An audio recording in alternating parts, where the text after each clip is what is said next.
Hey, finally, we're live now. Good. Well, Sorry, welcome. still no intro. Somebody write us an intro. Right, sorry, Nate. We're working on it. Yeah. It's still a show in progress, so to speak. But happy to have everyone back again for the command post. This is exciting to be back, and we want to thank everyone for joining us today. It's been like we were saying in the green room. I've been recovering from being sick after being out of school for a week. It seems to always happen as a teacher. And Tony definitely knows that when you go on breaks, all of a sudden your body just kind of shuts down and everything attacks you. And so I've been rough goes with the smallest violin when he was like crashed up all last week. I know. He was 2 weeks ago. He was hallucinating. I was hallucinating. But we're excited for today, and I find it absolutely hilarious that people in the chat are betting to see what time are we actually going to start. And I like Paul's suggestion was that the reason that we started at 4 minutes past was that Ruff was decanting his wine. Yes, could be. But, what it is, we're chatting away, and then we forget we got a live stream. I go, oh crikey, hold on. So yeah, apologies. But we are excited to be back and for another month of wonderful times to talk about with wargaming. I know for me personally, I got a lot to talk about. I had a lot come in and a lot that I played over the last month. So I'm excited to share that with you. But first, we also want to welcome the other two people here at Ruff and Tony. And right, who else? Who else can we bring on? But Ruff, what have you been up to since our last show? I know that you've done quite a few live streams and have made me actually interested in purchasing a couple of games that I saw you and Tony do live streams on. So I'm curious, though, what have you been up to? Well, you might as well finish it. No, I'm joking. Before we do, though, lock and load. Oh, lock and load. But we lost everybody's doing tickety boo. Yes, I have been ill as well, to be fair. A touch of the real flu. So it knocked me on my back for a good part of a week. So, but yes, we did 3 live streams. I think we did. Yeah. Wow. The third part of Freddy Goes Pear-Shaped. Yep. The last, which has been really fun. I've really enjoyed it's that. It's a good little game. It's about the complexity of the lamps are going out, to give you an idea, Nate. Oh, right. So, yeah. Okay. So we're having fun with that. And then these two ganged up with me, him and Mike Butterjelly, the designer, trying to get us to play. We've been trying to play it for weeks, is Nemesis Retaliation. And I tell you what, it is like a war game. It's a dungeon crawler, but a war game. You're shooting everything that moves. It's the second Alien movie, Aliens, game over, man, game over. And we had fantastic fun. We did 2 sessions of that, which were both 3 hours each. Didn't seem like it. So absolute fun. I recommend it. I've got all 3 anyway, so I know what they're like.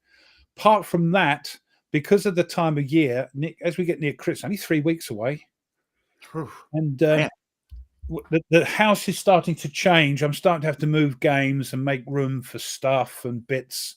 And also, Mrs. R is doing this apprenticeship for something or other management thing.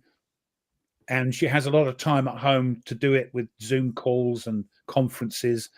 So I can't video and start talking away with the odd swear word when I misthrow a pass or something.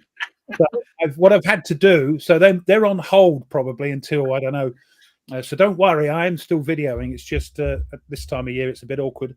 I've been playing games like Billy-O. I've done a few playthroughs of A Miracle at Dunkirk. Put that away because I'm going to get it out when I can video again. Maybe do a video on it. Yeah, he lost. That's why he didn't video it. Well, it wasn't going well. No, but when I do video it, you'll get it warts and all because I think it's only fair to do it to see. So don't tell me you allowed your grandfather to die in the game. No. Actually, it was with the BEF. So yeah. No, I'm going to make sure he gets back. Otherwise, I'm not here. I don't exist. So, but I've been playing today. It's not a war game, so don't shoot me. But Final Girl. I just wanted something nice and light and easy and fun. Daft to play, yeah. So I'm playing Giuseppe, which is like the puppet master, and he's got all these puppets going after you and all that. So that's a bit of fun. So that will go away at the end of the weekend. Something else will come out, and I'll try and get through as many games as I can. So, well, you guys' live stream on the Crisis of Frederick II made me interested in that game. Try and find a copy. Finding it. Yeah. Have Noble Knight got it? Probably for $1 bajillion. Well, I'm sure. I tell you what, I was so frustrated at not. I've been waiting for this expansion. You know, I like a bit of Eldritch horror. Yes. And there's one expansion I haven't got, which is the Nanalop one, or whatever it is, the last one.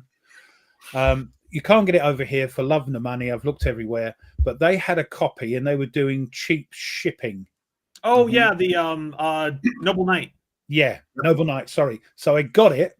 I think it cost me $40 odd, and $25 shipping. So I think that's it's about not bad. No, so about $68. I know, if you buy it over here, it's only. Everybody's saying it was an overpriced expansion for what you get in the box, but I haven't got it. So I've got it, and it's on its way. I'm just waiting for Keir Starmer to knock on the door and say, you owe X amount of VAT, so we'll see how that goes. But yeah, that's I did Noble. That's the only second time I've used Noble Knight. So that's my month. Well, for people who while you're talking, I'm going to put the chat up, so otherwise I won't get up with it. Today and tomorrow are the last days that if you're interested in Cube for Me and their storage solutions for war games, they are having a Black Friday sale. I think it's like 15% off. So if people are interested in that, take a look at that. Look at that, because I know their storage solutions are they're over my part of the world, aren't they? They're in Poland, yeah. Yep. They're very good. I like them. They're very good. Yeah, we want to say hello. We do want to say, of course, say hello to everybody in the chat. We wouldn't be here if it wasn't for everyone in the chat. Mandarin Mike, hey. Tony, tell us, what have you been up to this past month? Have you got any new games? Bowling started, and so that took up basically Monday, Tuesday, and Thursday of every week for practice, and then we had our first match the Thursday. A week ago Thursday, we had our first match, and we went against a higher quality team, but I had a lot of freshmen, a lot of new people on the team, so we got some experience. It wasn't a conference match, so it was kind of like a warm up. So that's kept me up. But I have been able to continue to play my blind swords, long straight attacks. I've finally got to the point where I can activate everything. There's nothing frozen. And I was worried about the Union flank. Matter of fact, Walford's brigade actually attacked it. Not brigade. Yeah, brigade attacked it. But But he got close, attacked, didn't do too much damage, but then I was able to push him back, which was really, really cool. I only have one game in the Blind Sword series. I've been very interested to try it out because it seems really interesting, but I haven't. It's a lot of fun. It's a lot of fun. Well, the only time. I'm just going to say, maybe you should watch a near the future video from us, live video. I don't know. It depends on how long it takes us to get through Frederick. Yeah, that's a long game. Which one did you have? Do you have, Nate? Which Blind Swords do you have? I have First Bull Run. Okay. Which is a good one.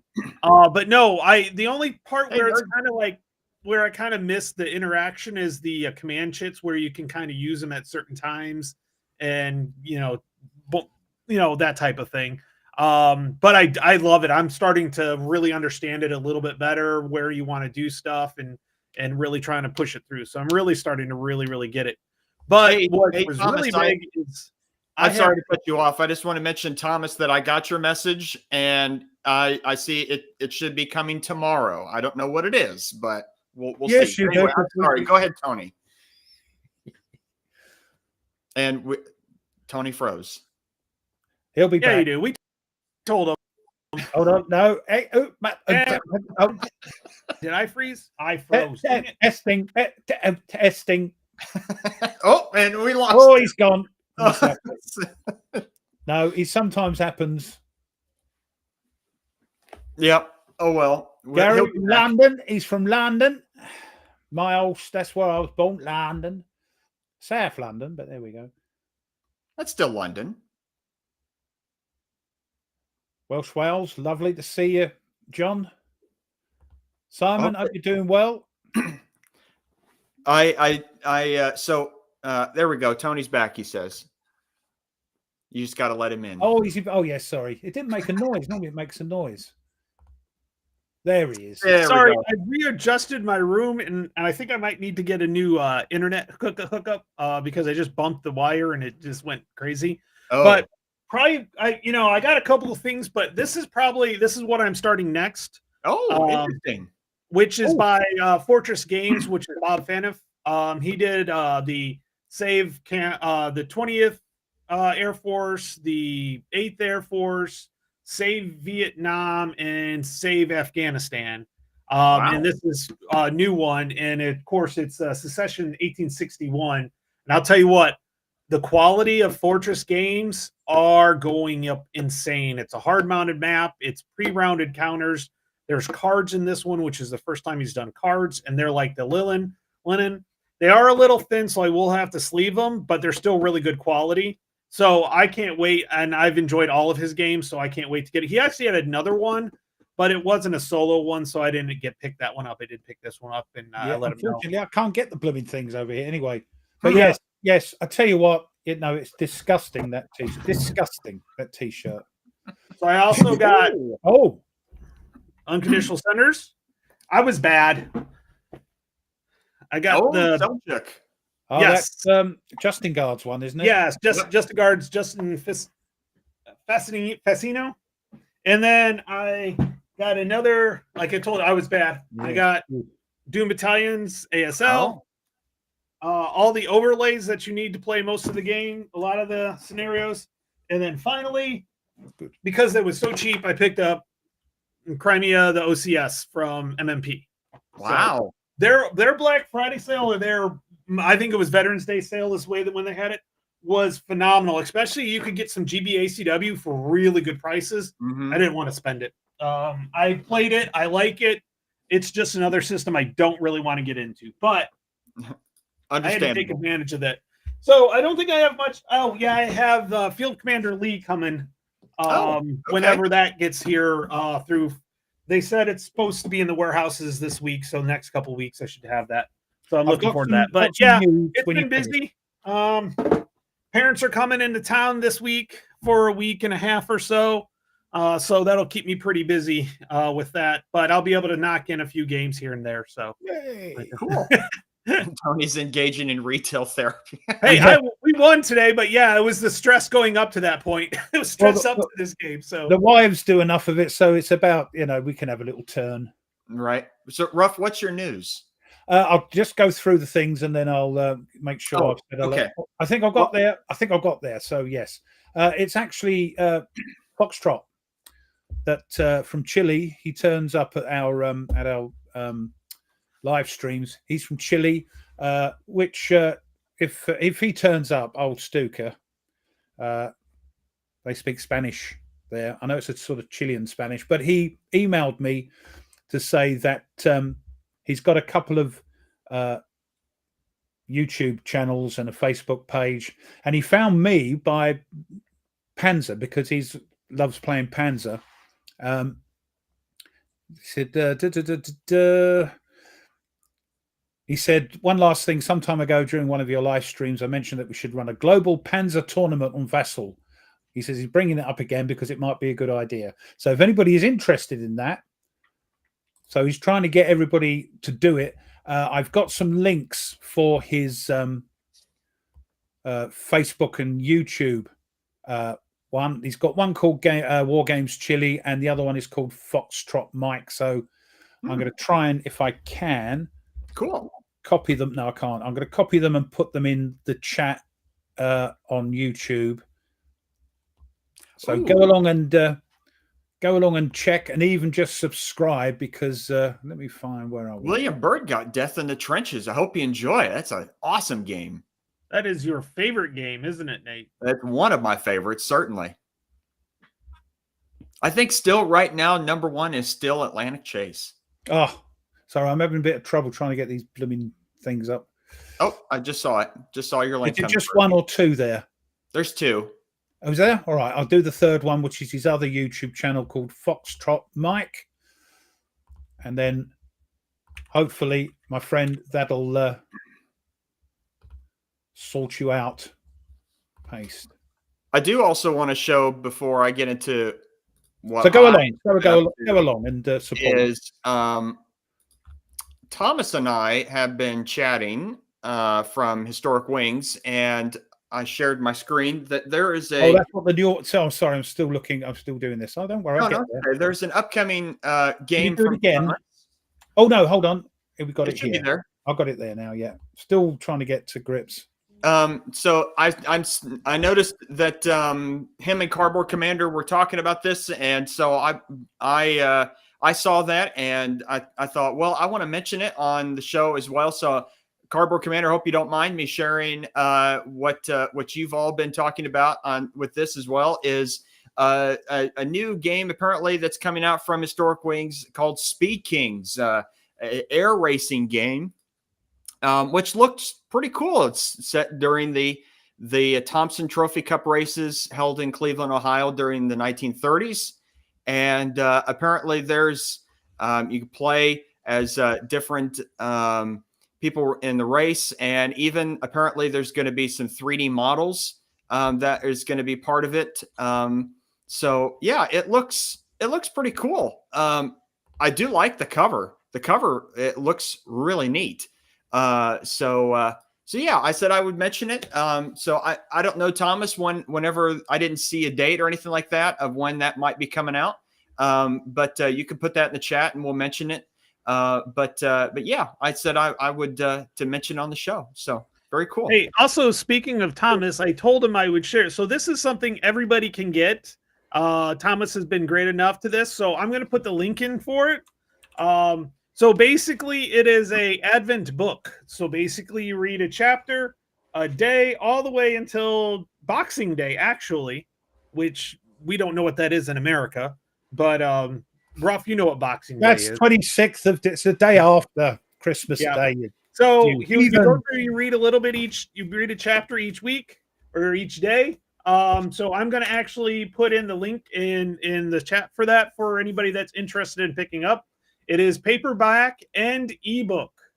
Nice. So if you have a Kindle, you can get it as a Kindle as well. So, and if you order it today and you have Prime, you can get it December 3rd. So you'll have to catch up on the 3rd. So, or just read it. You know, you don't have to read it. You can just read it as you go through. But Thomas is working on being a novelist as well, amongst his other talents. Seriously, Thomas. Let's chill out on your talent. Thomas, just slow down, please. You're making us look bad. You're making us regular folk look bad. I mean, Nate's writing a book too. You know, you're making us look bad. So. Oh man, that's funny. So, that's cool. Forlorn said he was part of testing for Speed Kings. That's pretty cool. Oh yeah, he lives by Thomas. He lives in Sweden. Nice. Thomas. So yeah, both from that cold part of the world. Very cold. So for me, I've got, oh boy, this has been a busy last month. So I'm just going to go through my pile and I'll tell you what I played and what I have gotten in. So one thing that I played some more Rome 2, because of course the late Roman Empire, of course I have to do that. Yeah, I was looking at those, by the way, Nate. I've been looking at those. I just got too much on my list, so I'm trying. I would say, because Against the Odds magazine is going to be leaving, they are ending their publication next year. And any reason why, or it's just I don't know the specific reason why. I just know that their last issue is going to be the third Rome game. It's going to be Rome LLC, which basically is the Roman Republic. So you could play from the beginning of the Roman, with the 3 games, you could play from the beginning of the Roman Republic in 509 BC all the way to the end of the late Roman Empire, at the end of the 7th century into the 7th century with the conquest of the Islam and the Muslims. It's a shame because they have over the years brought out some really good games in there, compared to other magazine games, shall we say. Yeah, they're very good. I do like them compared to a lot of other magazine games that are out there. Yeah.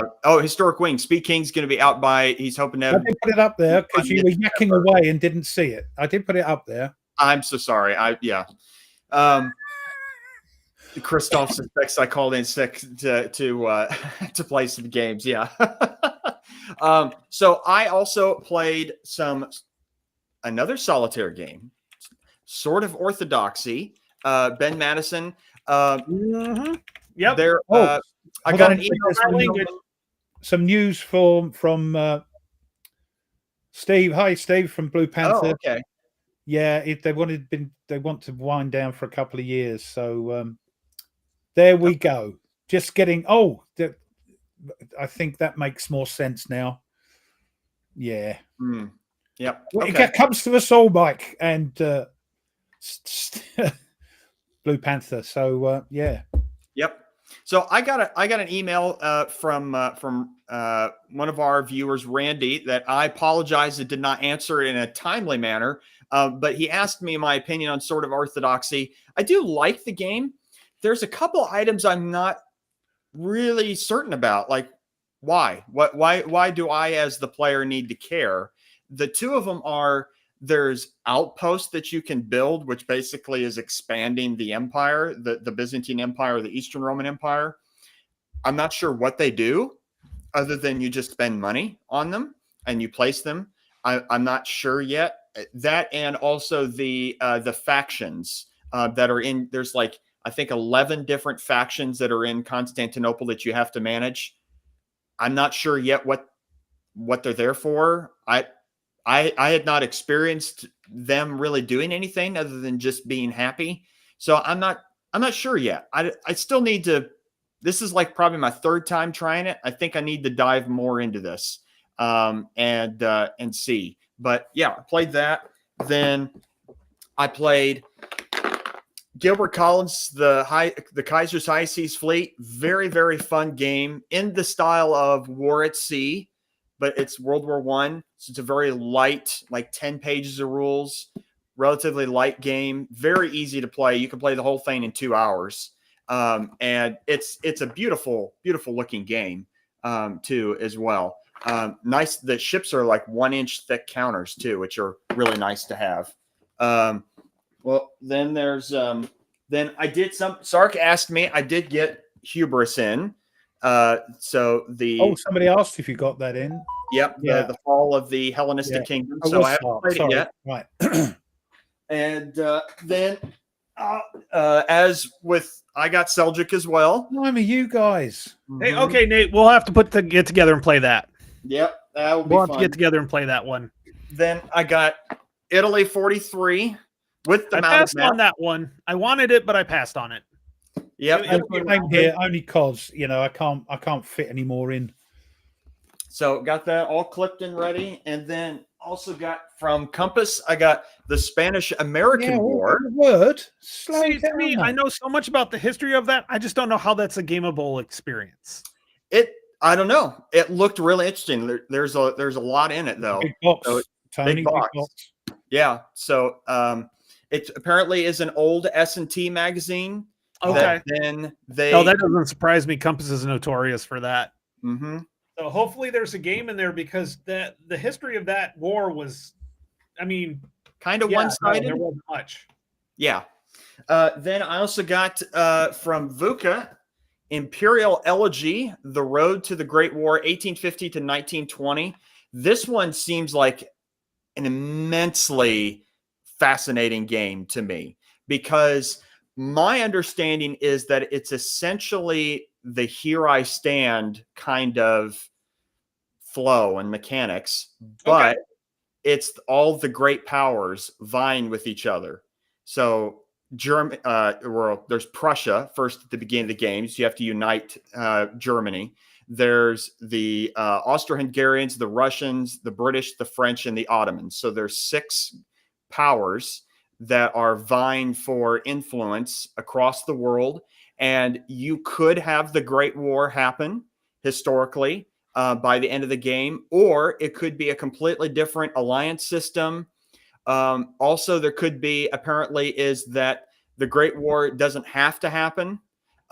It could happen. It might actually end up being something completely different than what really occurred. So it's a beautiful looking game, though. I like the kind of the 19th century Victorian era style that it has with it. So then, here's more. Okay. I know. I told you a lot happened, man. So I got the new Stalingrad 42, the second edition that has the expansion already in it. So I was glad they did it that way instead of just rehashing the first one without the expansion. Yeah, I had to buy the expansion, you know. Yeah. But, yeah. Yeah. Then I played Salerno 43, and good game. Because of the map, Nice and not a small. lot of not a lot of maneuver. No, there was in that there wasn't much of that. It's more of a, Yeah, it's very attritional. There's mountains in the way, lots of mountains and hills in the way. Yeah. Yep. And, well, that's the Italian campaign anyway. So yeah. Then I did get and played Traces of Victory from VUCA. Beautiful game. One of my favorite box covers too. It just looks really cool. Yeah, I agree. I like the box cover. Yeah. Then lastly, okay, this one might surprise you. It's the last one, I promise. Is it? Oh, yeah. Okay. Is I played this Storm Above the Reich. How did you like it? Ooh. I'm gonna sell it. Oh no! I tried it twice and just didn't care for it. Okay. And have you tried the Skies Above Britain? That one is a completely different game. That's what I thought. Yep. So I'm going to try that out. This one was, I don't know. It felt like I could see what the game was doing and it seemed neat, but I don't know. I felt like I didn't have as much agency as I wanted. I also wonder, because that's the second one. That's the later war, if I remember right. The Skies Above the Reich is, I think that's the first half. So you do have, it's not as brutal because by the time you get to the Storm Above the Reich, they're more in line of stuff. So I think they're similar. I think they're similar in the aspects of how it is. Yeah. So maybe the agency might not change, but at least it's not as brutal. It's kind of like going from the hunters to the hunted. Yeah. It's like all of a sudden all my planes started getting shot down, and I'm like, well, I didn't hit anything on the way. They hit me instead. Yeah, Sky. I think the Skies. That's like the brutal. It's like brutal. That's the best way I can Dave. say it. What do you mean? One of my YouTube channel links is broken. Is it probably one of the ones that you shared earlier? Ah, right. Okay. So that's it on my stuff. So I put them up. It took so long. I had a lot happen. So you bloody did, yes. Yeah, it covers early 43 and onward. Yep. So yeah, that one's just bloody. It's brutal because by early 43, they realize, matter of fact, as you go through Skies, you start seeing the evolution of how they the formations and stuff. So later on in the war, later on in even Skies, it's even more difficult. But you've got, in some cases, you have some experience then. So hopefully you've leveled up some of your characters, some of your pilots. So but Skies Above Britain, as Ruff says, is a totally different game. And I think it's more fun. You even get planes flying backwards in that one. Yeah. Ruff thought he'd get that in before somebody else. Yeah, before some other swine did. Yeah, I am looking forward to Skies Above Britain. Especially if I do like Skies a lot, then I might get the RAF game, and then you can combine them. Good luck on that. I know Berticelli did that, but man. That's like putting all the next war games together. Well, usually when you do next war games together, you do it as a team and you have one person being one, another person. But yeah, they actually have put some stuff together. So yeah, it's definitely one of those things. So I didn't know. wow. I didn't know you played the harmonica, Tony. That was what Oh my God, that yawn hit me hard. Yeah, Oh, I was sorry. like, oh crap. Are we boring you? Sorry. No, far from it. I actually got some good. Well, let's see. According to my watch, did I get good sleep last night? Probably not. Yeah, forlorn. I bet your loved ones hate you right now as you buy all the Christmas gifts they planned on getting for you. Oh yeah, that's I've done that before. Well, when GMT had their like Black Friday sale, I would buy stuff and then I'd give part of it to my wife to give for me for Christmas because I was like, "There's no way she's going to get this, so I'm going to go ahead and just do it for her." And what's funny is by the time I actually got to Christmas, I had forgotten what I bought and gave her to give me. So it was a surprise because it was usually like early November by the time I got them. So yeah, definitely. Yeah, with me it was like I had all the P500 stuff I had for GMT just came at once. Yeah, for me. Ruff knows all about that. I do, yes, with a certain Panzer game, yes. He got all of them that what he ordered. He pre-ordered them. No, that's the one. And they all came. The one with Italy and all the others, I cancelled just because money and also just know where to. You've seen this looks obscene. This is worse than Jesters, I'll tell you. Ooh. No, it is not. Nothing is. Well, no, but it's don't even go there. That dude, I'm afraid. I'm waiting for him to like be missing. And be one of those stories that the games had fallen down on him. Yeah. Hey, yeah. No, it's getting there. So I thought, Ruff, you had mentioned to me about that someone had reached out to you concerning that a certain other YouTuber had talked about their favorite or their top 10 Avalon Hill games. And they gave us an idea, which is an awesome idea to kind of go Sam, through. By the way, thank you, Sam. Yeah. Thank you, Sam, for looking through to see what our favorite old Avalon Hill games are.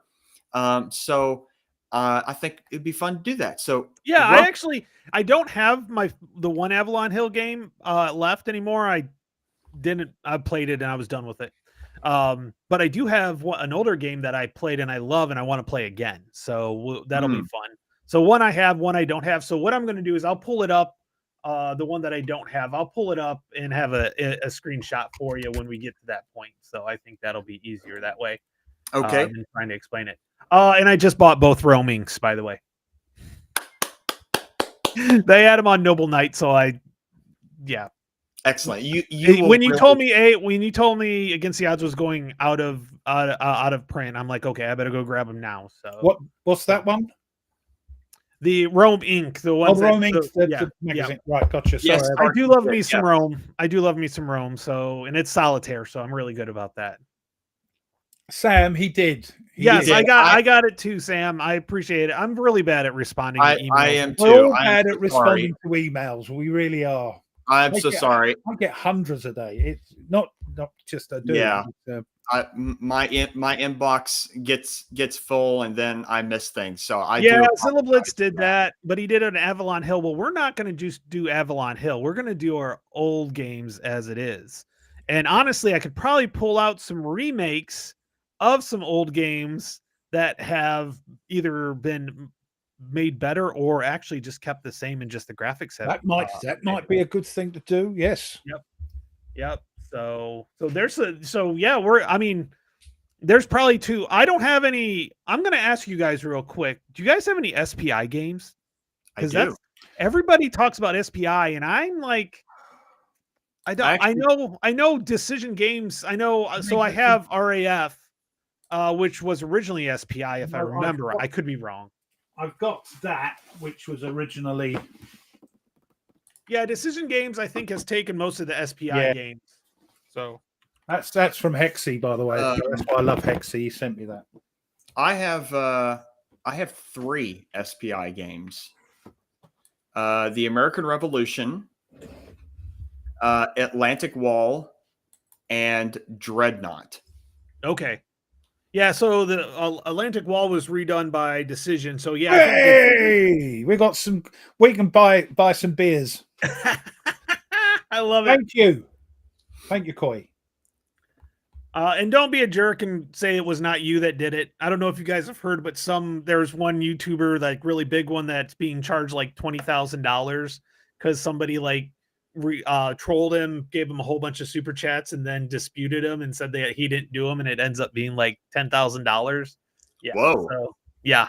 Yep. It was nuts. Our I was chat, like, really? No, you're talking about our chat here. Yeah, I know. I'm just teasing. I know you wouldn't do that. So we have easily have the best chat in all of wargaming. Yes, 100%. So we get the most. Yeah, no. So because I'm thinking I don't have original SPI games, but I have SPI games that have been redone by Decision, because I know Decision did SPI, and I think Compass has done Avalon Hill, most of the Avalon Hill games. Yeah.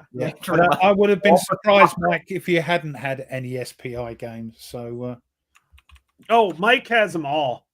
There is one SPI game I would love to have, but I am not going to be spending the crazy money for it. And that is SPI's War in Europe. Love to have that game. Looks really cool, but man, it goes for like $600. Okay, let me take it. So, what was that? War in Europe? War in Europe. Well, you could. It's as Charles says. Yeah, great games from the last. It is the last century. Good grief! Oh, that's from '76. Are you talking about? Okay. Let's see here. Let's see. Wow, Noble Knight has it for $340. Go for it. Actually, there's one for $49 on the Geek Market, and it's very good. And is that it? Is that Hexy? Yeah, United States. Hey, yeah. Hexy. Hey, Hexy. Tim Zales has 600 plus games, but no SPI games. Oh, and RAF was actually it's $50 just for the maps. And just for the maps. Okay. And it's not the original maps, it's the Decision second edition maps. So you want all the rest of them are over $100. Oh yeah, like the big soapbox, which is like $450 for that one. Oh man. They're silly money, aren't they? I mean, that's not worth it, because that's like just putting on your shelf for a decoration. Like, have a look at eBay. Something might crop up. I mean, you could probably do easier is download the image offline and then print your own box. And they go, "You've got a great collection of old classic games there." You go, "I have." Yes. only cost me $10. Yeah, no, it was so RAF was West End Games, not SPI. I thought it was, but one. So, but yeah, I think I put that up for you, Hex. I can't remember. War in Europe. Oh, well, I'm just kind of 35. Wow, I'm just going through SPI, seeing if there's any. Yes, MZL 600, no SPI. I've got one. Campaign for North Africa is SPI. I think they did the I think SPI did the soapbox the soapbox games. Yeah, Art of the Siege is SPI. I'm just going through SPI games and stuff like that. See, the Battle for Casino, which actually always looked good. The Battle for Germany. They redid that one. That was a Decision ones that's been redone that Kev loved. He thought that was really good. Did you play that one? No, not that one. No, I looked at it, but I was like, I don't know. Somewhere. Ruff, are you lost? No, I'm looking up. There we are. No, the books the games fell on top of them. Looking for I think it's yes, I'm sure it is. I'm sure it's there. I've got it. Just got to try and get it. Yes, exactly. Foxtrot. Print and don't play. It's CeeLo. Siluva. Yeah, the campaign for North Africa. Yep, that is where. Yep, that's it. That is funny when campaign for North Africa made its way into Big Bang Theory. With, the prices just jacked. I mean, they were high anyways, but then they jacked up because people thought it was. Hey, I'm going to go get that. Correct me if I'm wrong. It's virtually unplayable. Oh yeah. Oh yeah. I mean, it's supposed to be 5 players per side. And you have to track all sorts of things, and it's just, and you have to get like the water for the pasta and all that sort of thing. And yep, and the evaporation rate of the water in your canteens. Yes, you have to roll like 20 die to get your weather. 20 different die. now this isn't okay. Cardboard Commander, interesting opinion. What's he going? I haven't played enough to know that to really have an opinion on that or not. But yeah, I mean. I think I am curious. Oh, there's the Fall of Rome, SPI Fall of Rome. Is that one you've got? I don't know. I mean, this one, the Sealova, isn't a brilliant game, but got it for sentimental reasons. And it was very cheap. It was about $10. I am curious about sort of what is the mystique, so to speak, of SPI? Like, why does SPI generate so much still attention? I think it's nostalgia. I think love and respect. I think a lot of people that started in war games, that's what they had, especially the timeline. Did SPI come before Avalon Hill and Victory Games? I think they were right with each other. They were during the same time. Yeah. Victory Games came after. That was sort of in the 80s. Right. So yes, because at least my experience of seeing people actually play kind of a lot of the bigger SPI games is that they're very good at the very beginning, and they have really interesting mechanics.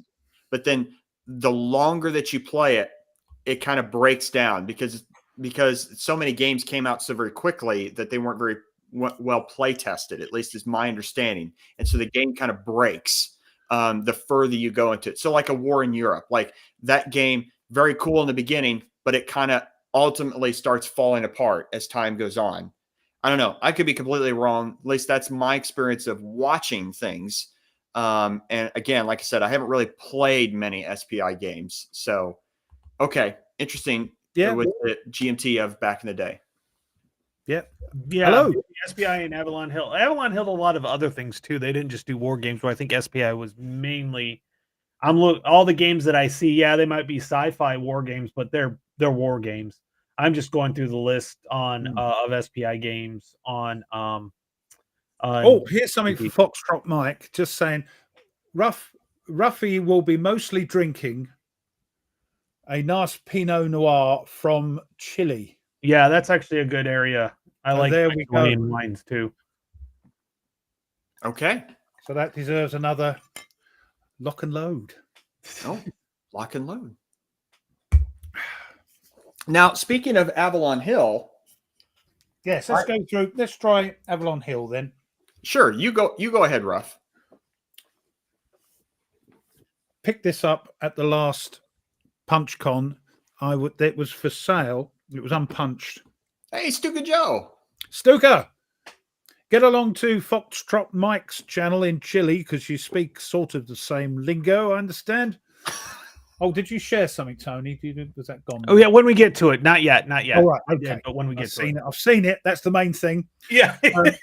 So they only wanted a few quid for it, and I tried to find him at the end of the day and came back on the Monday just before I was leaving before breakfast, and it'd gone. So I thought, he's taking it home.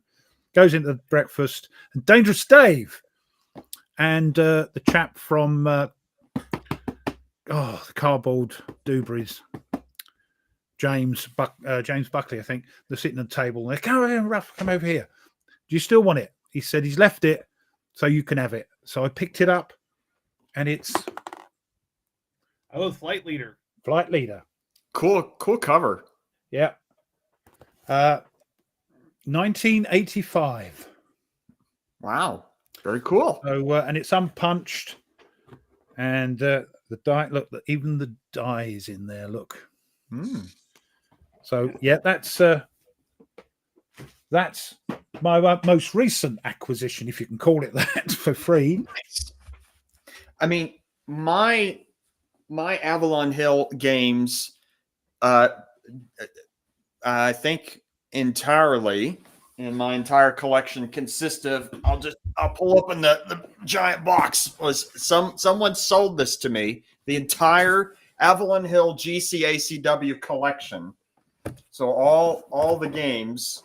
I'd say probably I haven't got to many of them, but I'm most interested in On to Richmond. And there was one MMP that they did in the same style, Grant Takes Command, with a Rick Barber map for it, which is pretty cool. But I love GCACW. So that, and he also even sold me the two out of print skirmisher magazines as well that are hard to print as well. So I was shocked when my friend sold this to me, because he's like, I'm not going to play it. They're just sitting on my shelf, so you can have them. And I'm like, okay, I'll buy them. And it was a good price. It was a very good price, like $140 for the whole thing. Blimey, I think you'd pay that for one or two of them. Right, exactly. I actually did have a couple of those, but I sold them off because I kind of got to the point where I was like, yeah, I'm not too big on the GCACW. It's not. I mean, it's a great system. It's fun. I just more of the tactical side of things and more of the individual, because the battles don't really happen, and the way they battle, there's not much maneuvering. It's like, but it is a great system if you like operational level games. That's operation strategic level games. Yeah. Yep, and that's my jam. That's his bread and butter, isn't it? Yeah. It is. Yep. I will say though, I am a little surprised in myself, and it's partly both of your fault. Is that I've slowly moved more into the tactical world. So like I have 2 tactical Civil War games, the Bull Run Blind Swords and A Most Fearful Sacrifice, which I have played that one and I do like it. Yeah. And so the more that I dip my toes into tactical things, I'm blaming both of you. Good. Well, so you went Civil War, and when it comes to tactical, I don't think it's as tactical as when you say tactical, people are thinking more like squads or lower. Oh. When it comes to tactical Civil War, it's the lowest you can really go is maybe companies. I think there's I have actually an Avalon Hill game, Devil's Den, which is actually Gettysburg, and that went down to companies. Oh, and that's really about, you have the regiments and then the companies. I get irritated because they stopped at the 189th Pennsylvania and the 44th New York, which is my great-great-grandfather's regiment. They weren't on there, so I get a little annoyed with that. But pretty much, so your regiment or higher is, so you really, it is somewhat tactical, but it's probably more of a grand tactical because you're moving whole regiments, not individual units or whatever. Now, to answer Dave's question, or excuse me, William's question, I believe Skirmisher is the one that comes with Burnside Takes Command. Okay, because they redid it and packaged them all together. Yeah, Dave, you're right. Skirmisher 2 can go for more than $140 alone. I remember already. Yeah. I remember when my friend asked me, and I said, "How much do you want for it?" And he said, $140. And I said, "Are you sure?" Because hold on. You've woken him up. Actually, yeah. I remember when he told me this, I'm like, "Are you sure?" Because I did all the pricing of this all online. You could get a heck of a lot more money for all this if you sold it online. He goes, "Nope, I want to get it to you. That's my price." Like, okay, fine, I'll buy it. Yeah, no kidding. I couldn't pass that up either. So the game that I have for AH was the first game I put on my channel. Ruff, you can click up my shared screen now. Oh, righto. And of course Compass remade it. I thought I had the remake, but I think I got rid of it because it was 2 maps. But it's Fortress Europa. Oh, yes. It was my first one. I made a bunch of mistakes on it, but I really enjoyed it and had a lot of fun. It was really my first. I remember I got it from eBay for $10. So, and honestly, they didn't do too much with the new one other than make the counters bigger and made it 2 maps and upgraded this stuff. Yeah. I want this game. Really? Yes, because it's the whole Western Front. Yeah, it is. It is. It is. And you can actually choose where you make your landings at too. Yes. You could do the typical Normandy, or you can try the soft underbelly. Yes. So yeah, it is really I mean, the maps, the problem with the maps, and this is kind of a nice view of the maps, is that they were 3 hard mounted maps that you put together. It was bad because you'd bump one, and as you can see, some of the hexes here, some of the hexes, like the board went right across the hex, and so that was the only issue I had with that. Now, the cool news you might not know is the Compass redo, so that's currently now out of print, but Compass is redoing it again. So in the newer edition that just went out of print, that was, like you said, bigger counters, bigger map. It was a paper map. Now they're they're redoing it so that it's now a mounted map, and they're putting the counters down back to 1/2 inch so that it's sort of like kind of the original. Oh, then I'll pick that up. If they're redoing it that way, I'll pick it up just to have in my collection. Yeah, because I got rid of that one. And honestly, it looks like War and Peace. Yes, it was that same time, same period, the original War and Peace, which I had, and then I tried to sell it, nobody wanted it, so it went in the recycling bin. Oh, I mean, I've played the original. I like the original War and Peace, but I do like the newer ones that are out. The newer one, I wouldn't. Like if I got it, I'd get the newer one. The counters are better. Everything's pretty was better with that. Yeah. But yeah, no. So and I know AH, I started going through looking for a lot of their stuff, but now they're getting redone, and I'm kind of like, I really, I like the better quality counters. I like the better quality maps, the better images.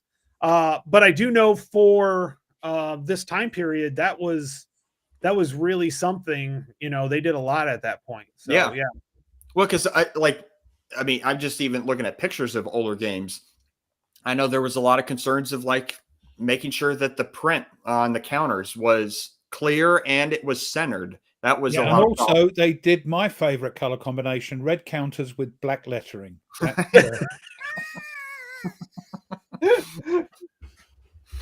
Oh man. I mean, it's not that long ago, and it's like leaps and bounds have happened, Yeah.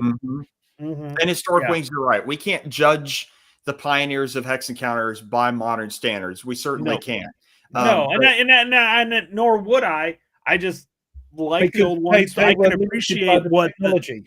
Limited by. Yeah, I can appreciate the shoulders that war games are put on nowadays. Yep.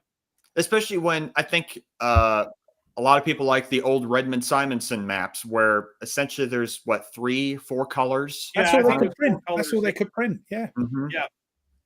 Well, and a lot of times, I'll be honest with you, they are the most functional maps out there. Some of the new maps actually have more problems because they're trying to get too fancy with the graphics. Yep. Than anything. It's too pretty to play on. Yeah. I'd get that. Yes, I'd get that too. But one of the issues with, I think the problem with the Wick Barber maps, and God, they're beautiful and their artworks. And I know I'm going to get crap for this, but they're hard to play sometimes because you don't always see the changes in elevation as easily. It's not as, in some of the cases, it's not.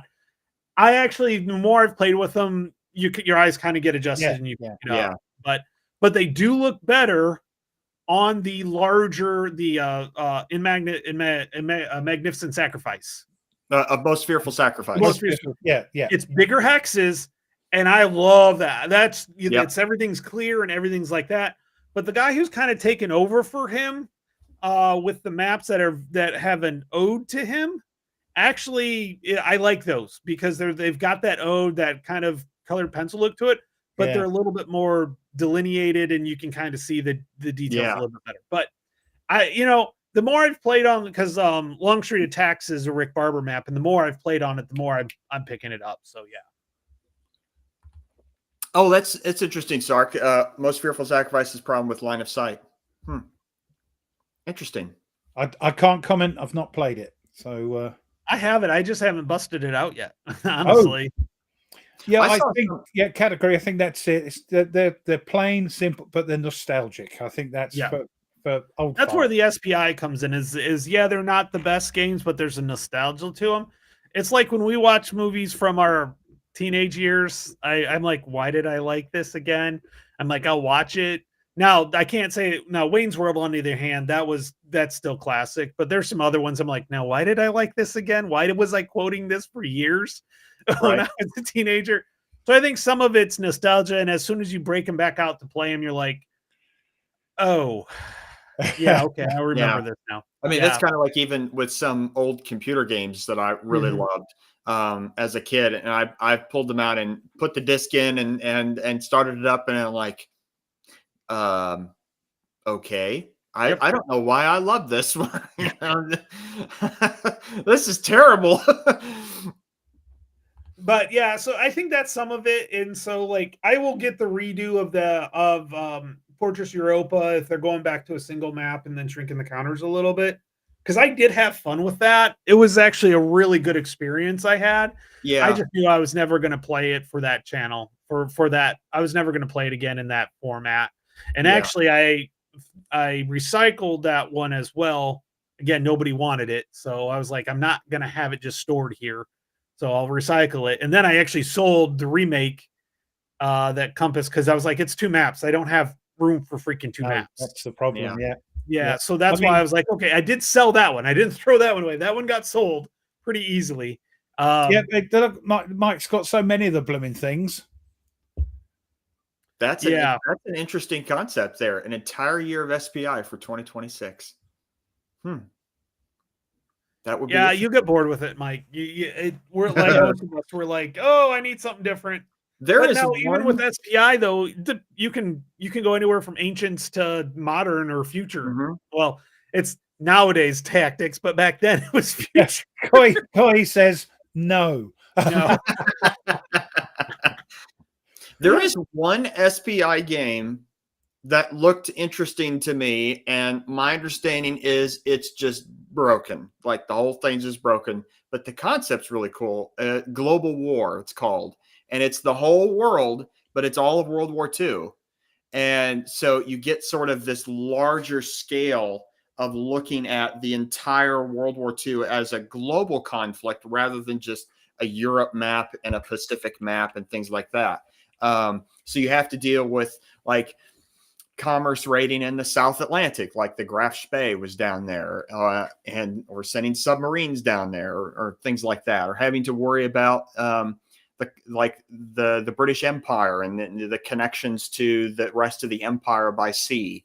But my understanding is that game's completely broken, that it doesn't really work, but the concept seemed really neat. The one SPI game that I'd be interested in, I think Meandering Mike did, or I know Callus Mar, which is another YouTuber, and then why can't I think of his name? He does a stream of conscious games. He just plays and records as he goes through, and I can't. He's a Callendale. Yeah, Callistale. Yeah, Callistale. Is rough. I put it up on the screen. I shared it with you. I was waiting for you to tell me. Yep, go for it. Empires of the Middle Ages. Oh, that one. This one looked really fun to me, and I think Meandering Mike did it, but it looks really good. That looks really cool because there's cards involved, and you can bring empires up and down. You got Saladin up there, so that was one of them. It just looks Robert the Bruce. Even you got Robert the Bruce, so you have the Scots. I still remember, Tony, you made me remember. I still remember when I was in high school, I had a history teacher that called him Saladin. Oh, no. Sounds like an ointment. Oh, Mike. Look who's in the chat. We haven't seen him for a while. Blast Pop! Yeah. Hey, how's it going? Hey, Blast Global War is broken. Playtester said the game with playtesters played the game with their own rules and didn't tell the. Oh God. Well, there you go. Oh man, that's funny. But no, that one to me, the Empires of the Middle Ages is one that looks really like. And it's not too bad price wise. Noble Knight has it for 125. Well, because Decision redid it. Oh, they did do that, didn't they? Yes, there is an SPI version which doesn't. It's kind of ugly. Okay. So this is the Decision version. Looks very this nice. must have been the Decision version. Callendale did a playthrough with the Decision. Version. It just looks really interesting to me, that time period in Kings and Empires, and looks really, really cool because you can bring empires up and down as you go through. You can basically, as a player, use them up and then bring up and collapse them and then bring up another. They re-destroyed it. Okay. Which one did they re-destroy? Empires of the Middle Ages. Oh. Why am I not surprised? I will say they have gotten better over the last few years.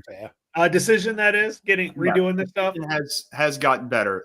Have you seen Kev's Desert Fox video? Oh yes. He just went to he loved that game, I thought. Oh, he did. That was his favorite game ever. Yep. His favorite game. So and it's and I get where Kev comes from and stuff like that. But yeah, man, he's like, this is not good. And it's good that someone like that tells it, as it is. That's why I don't do reviews, A, because I don't play them enough, and B, I wouldn't like the hate mail. But anyway. But no, I don't do them basically because I don't play them enough. If I just played, I think it was funny because you guys know I've railed on Rock of the Marne. Yeah. I've railed on that game, and then I was watching Hexy and them talk about it, and they're like, "Yeah, it is a slog." Now, once you get through the slog, it's really good. Tony's favorite game. I think the beginning bit's all right, and the end bit's all right. It's just it's a bit like Lord. Sucks the life out of you. It's a bit like Lord of the Rings. Play it just to see if I feel the same way. Like, you know what I mean? It's just I almost feel like I need to replay it because I had such a slog. Hey, Mark. Now going into it, that I know that. It might actually be pretty fun to actually play again since I know that going in.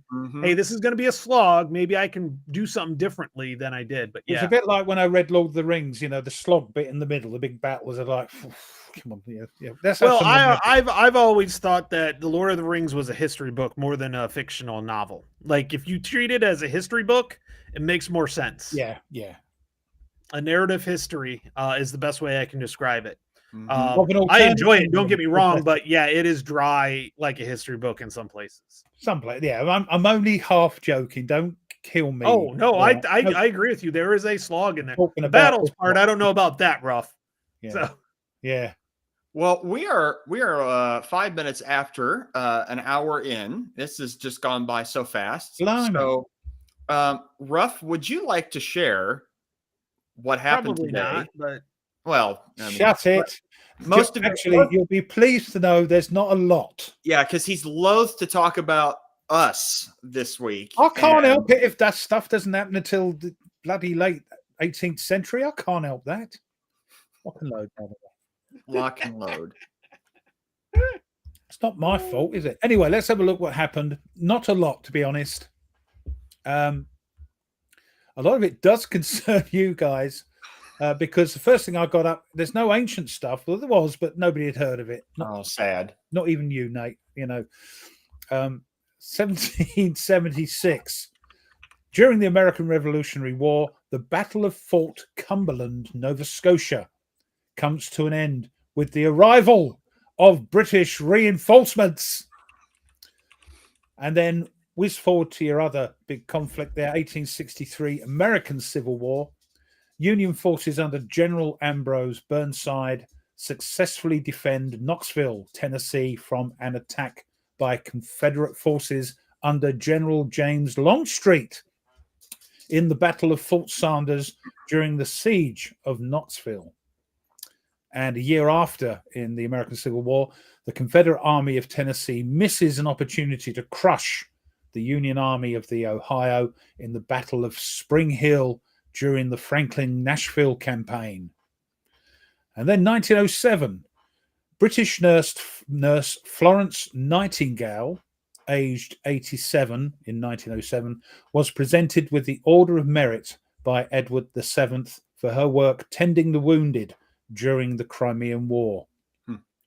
And then whizzing right forward to the Second World War, 1940, the city of Liverpool endured nearly 8 hours of non-stop bombing, which left, unfortunately, 166 people dead and 2,000 people homeless. At the time, Prime Minister Winston Churchill described the tragedy as the single worst civilian incident of the war. 1943. Back to you guys. The Essex class, that's the county I live in, the Essex class aircraft carrier USS Hornet is commissioned.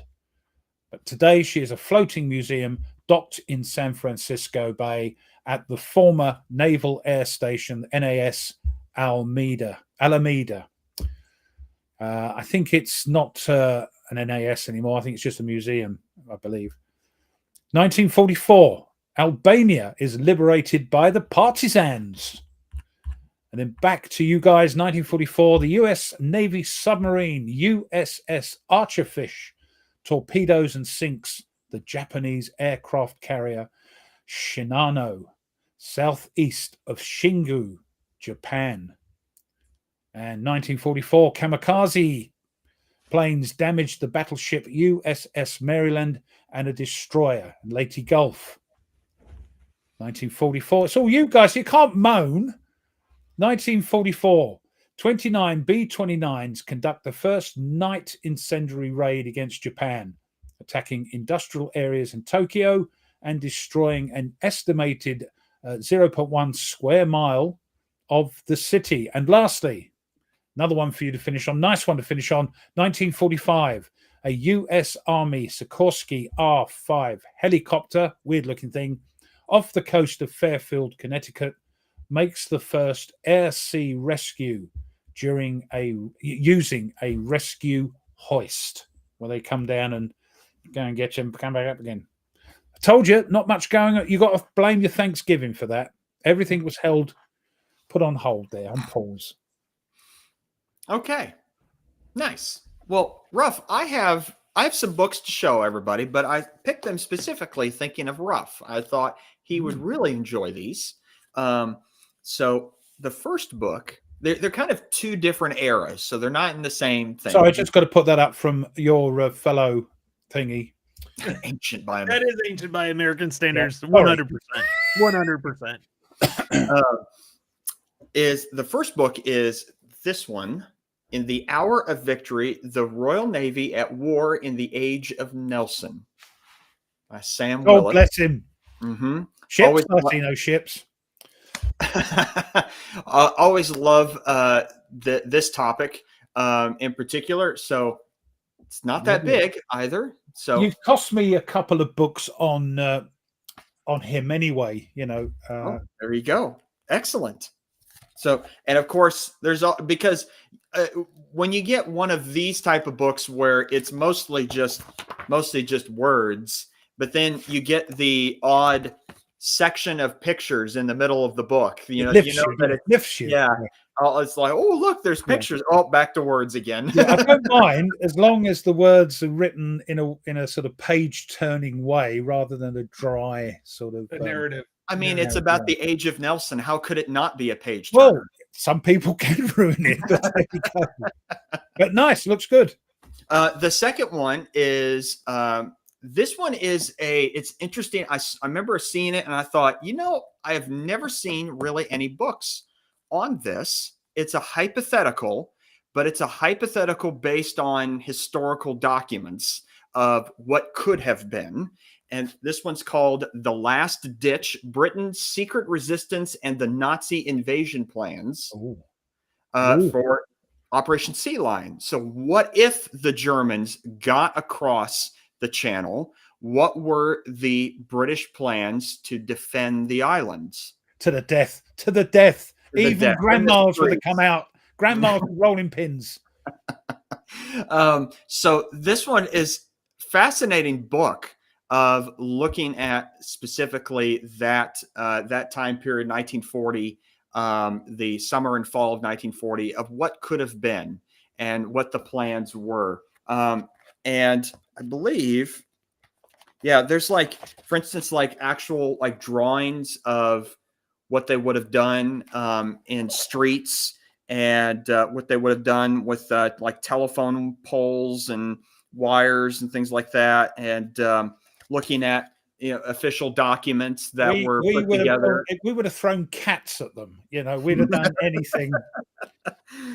So yeah, it's an interesting book. If it is obviously it's a hypothetical, but it's sort of a grounded hypothetical in what was the plans that were actually there, and plans that were afoot for it. So I know he lost interest in it, but if it had happened in the initial push and the Battle of Britain had gone a different way and all that sort of thing, then and he didn't have his eyes turning east and getting fed up with us, it might have been a different story. We might be talking,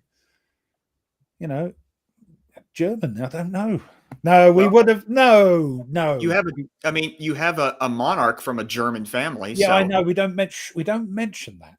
That's what actually wasn't one of the royal families. Weren't they a Nazi spy? Wasn't there like a female Edward? Yes, not a Nazi spy. He was very sympathetic, some say, to the regime over there. He went over and visited and met that Austrian painter, and Edward VIII.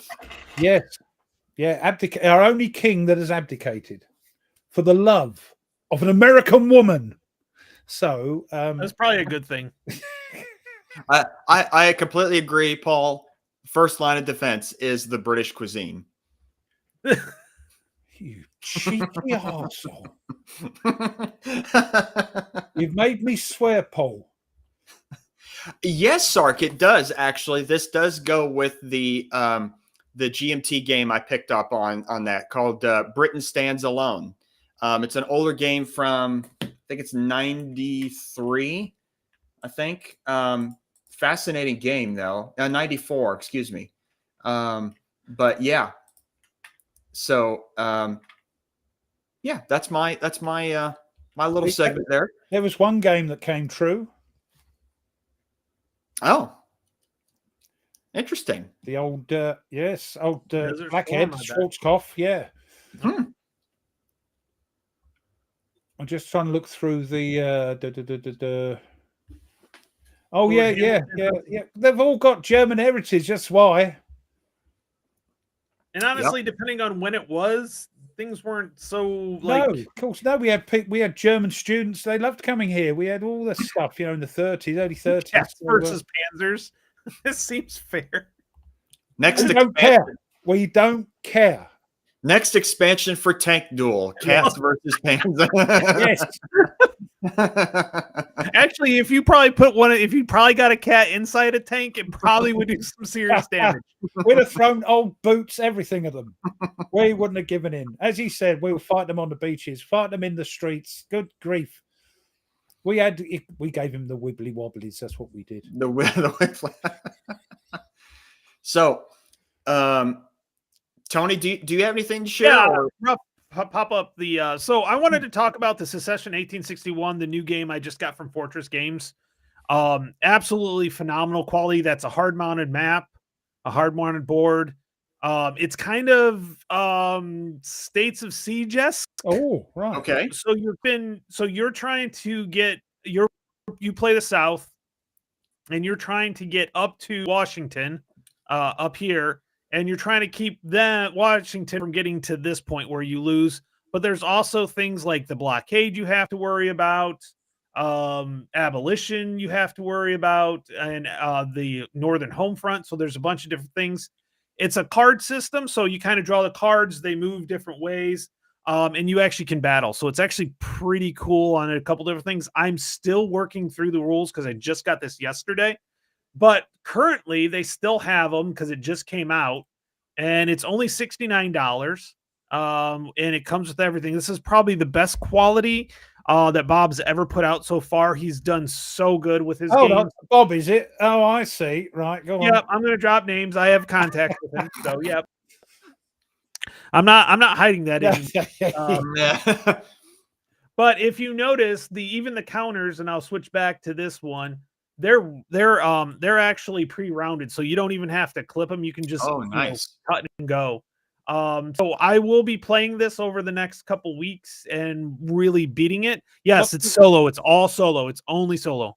How long are the rules? Give me a second here. I have them right here. The rules themselves are 4 pages. Blimey. Wow. Even I could read them. Yeah. it's so think of it as a very like Estates of Siege. You flip a card, seeing certain things It must have activated. misheard you, Tony. What? Oh yeah, the 12 is the 12 pages actually gives you more like notes about different, like when certain events happen, what to do. And a few more details. He calls them the game details. So But like the actual rules are only 4, yeah? Yep. As for actual rules, it's only 4. There is a battles rule, but it's more of a flow chart. So when you do the battles, you just follow the flow chart. So he's gotten better and better at a lot of the rules and stuff. And you can actually go up, and if you go like, so there's actually a battles board right here. There's the rules. These are the counters. Nice and simple. Good. Yeah, it's a 3 out of 5 complexity.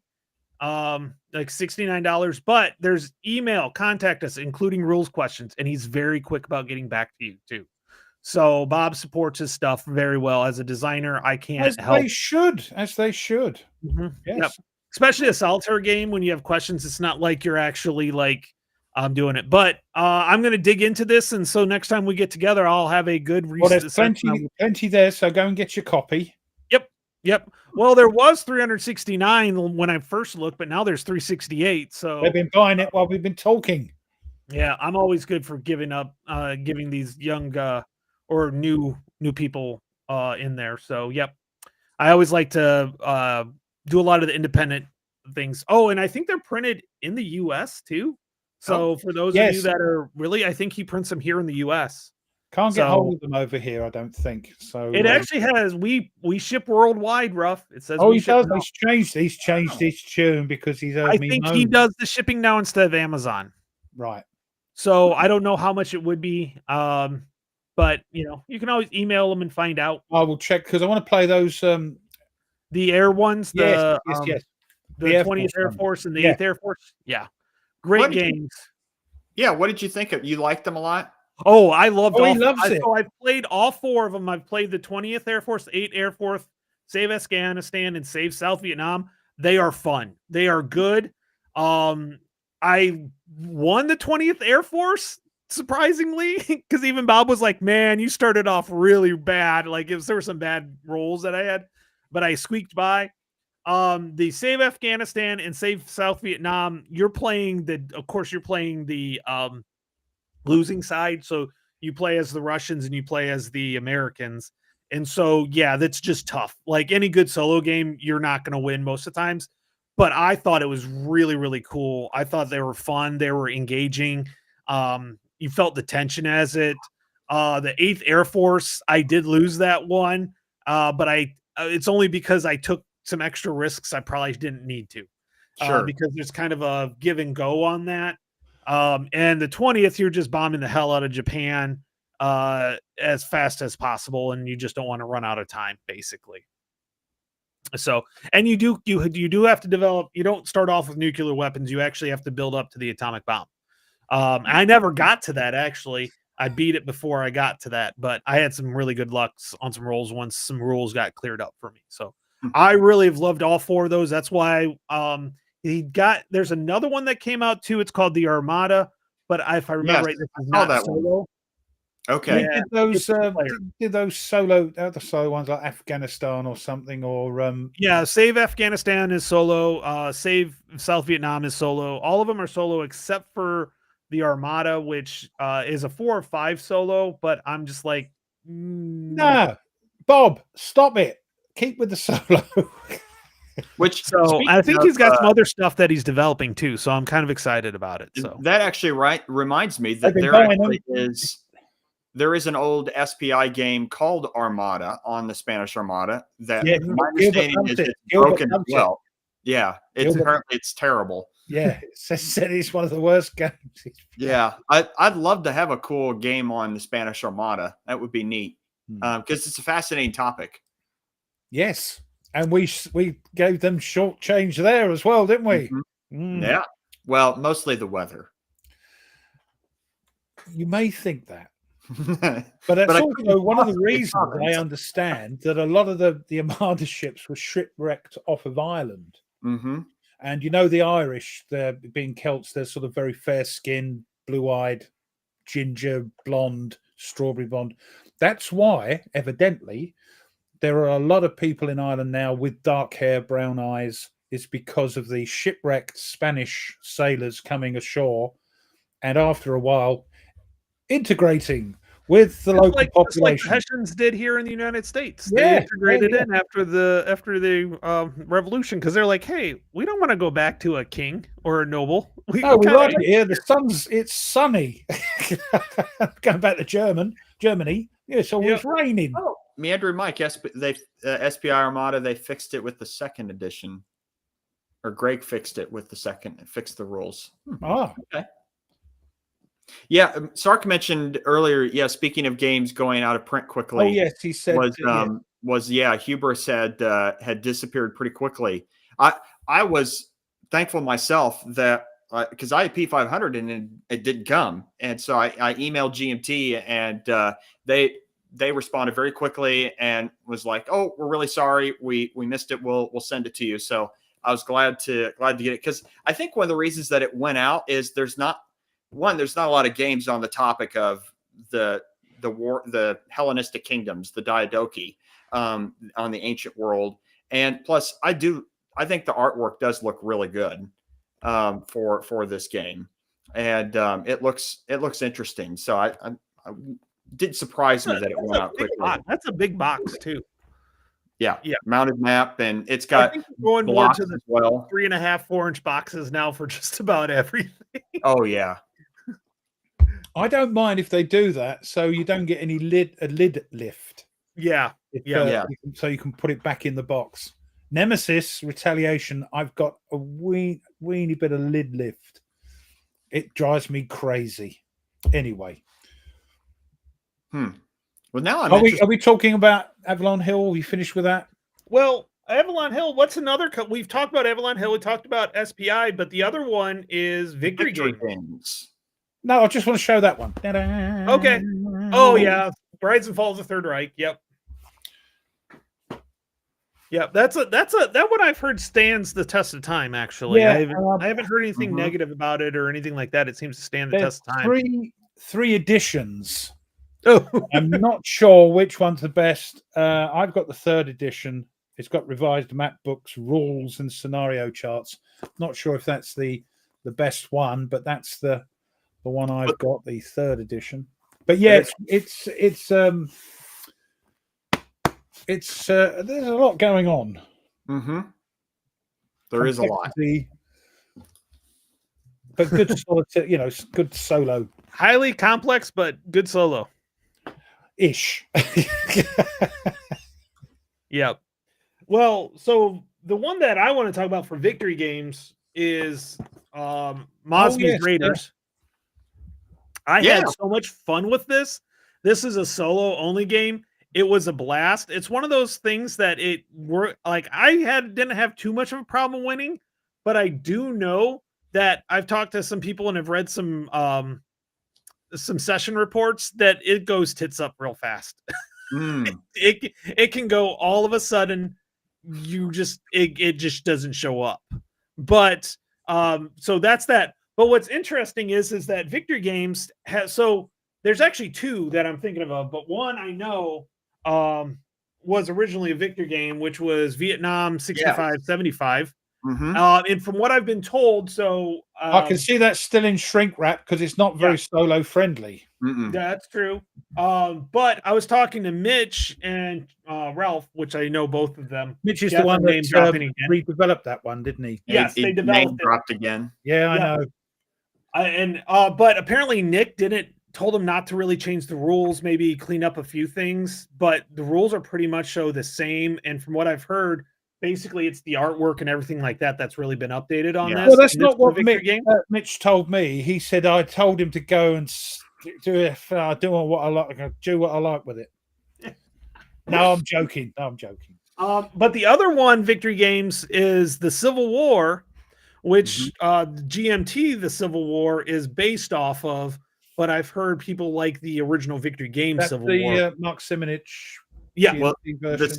the Simonich one is not the same. No, but it's based off of. It's that in a one. similar family. Yeah. Yeah. There, I got it someplace here. Where did it? I don't even know where it went. I've got it. Yeah, that's right. Revolution, Over there, still in shrink. I don't need to pull it out. Revolution Games is actually redoing Victory Games Civil War. Okay. Okay. Oh, right. I'll buy that. Anything from Revolution, I like. Revolution's one of those companies I've really enjoyed. I think they do great stuff. Their maps and counters are good. I mean, I've only got the one game from Revolution, which is Kernstown, which we're going to have a play in the future. Yeah. And the rules are all black. They're like 1980 rules. They're all like lots of writing, black and white, not many pictures. But you say they've improved a lot since then, Tony. Yeah. You're not convincing. I don't care about the colors and stuff in the rules. You know, rules are clear. Once you learn the system, it's like, oh, gee, yeah, the rules are clear in Third Reich, but have you seen it looks. It's just solid wall of text. I will be honest with you, it is not the most. It looks like that. Yeah, it does. It does. Right, Except for it's bigger. The print's bigger. The print is bigger. And you can also download a PDF of it too, so you can make all the notes on it and keep the actual rules pretty clear. There is some images on it because they do help you. They've got the counters, what the counter does, and everything like that. What they look like. But yeah. I thought. See, I heard the Fleet series is going through Compass though, so I thought it was Compass as well. Yes, unless Sark knows something different. That. GMT is not. No, it's still. My understanding is still Compass, and it is a long way off. Oh, I know, because they take a long time. Which is they're trying to, I think, combine a couple of them or something like that. So I'm glad I've got that. Now, my favorite Victory Games one. I shared my screen, Ruff. So hold on. Sorry, I'm wheeling backwards and forwards. I'm working hard here. My favorite one that I got and played and. Pacific War. Really? Not the new that's the one that was redone by GMT, right? Correct. Yes. So I sold my Victory Games one to a friend, and I kept my GMT one. But you've got that right. Yep. When they announced the GMT version, I went and bought the old Victory Games one to play that and to get kind of used to the game before the GMT version showed up. And good game. Really, really like it. And I mean, even for like, the art style, I thought everything looked clear. And yeah, I like the colors. I actually do like the colors on that. Yeah, I thought I think like the way that the fleets look and everything look really neat, and just it's cool. I mean, you could see kind of the back in the day, kind of, dark blue with the black text. But still it worked really well. And it was a very good Victory Games game. So, that was my favorite one. I do have that, and that's going to be played one day, maybe before, because as I say, I can't do much videoing because of what's going on with Mrs. R's work and things. So I'm going to try and pile through some games just so I can get them up here a little bit. So when I can go back to videoing, I'm not going to make quite as many mistakes. Oh, Nerd just said he just learned how to play it. Nice. At the GMT weekend at the warehouse. Very cool. Yeah, that was also the one where Nerd actually, I think, killed everybody in Nemesis because he did. You see, it's a semi-cooperative game, so you pretend to be all like lovey-dovey and friendly, and then suddenly you escape and blow up the facility along with everybody else, sort of thing. And I think Nerdy did something similar. Everybody was gonna leave him, so he blew up or somebody else blew up the base for yeah. Great game. Sorry, it was a great time. Yeah, I died. So yeah. And we decided I was doing fine, and then all of a sudden I got serious. The queen. I woke up the queen. Yeah. And there she was in your room, and oh dear. But yeah, I mean, we could have continued. Mike said, should we continue? But also, no, because you died, and there's no coming back. It's one of those games when you die, you don't respawn. So we're just going to play it again. Oh, Nerd won, and they blew up the ship, so he could not win. Oh, they got it in for you. Right. Now, Ruff, I bet I can guess your favorite Victory Games game. Well, you probably can. And you're going to give it a go? Tokyo Express. Shown it many times. Yes. It is one of the archetypal solo games when solo games were not a lot of them. I mean, you got Ambush, of course. I have that one as well. Which Ambush or this one? Peloponnesian War that Tony's just sharing. Sorry. All right, I'll put this back. Was that originally a? So, well, I did have a question for you, Ruff. Yeah. So, how hard of a solo game is Tokyo Express, though? Like, do you get killed easily? Like, a lot of solo games are kind of set artificially harder because, it's a solo game. So it's random. Oh.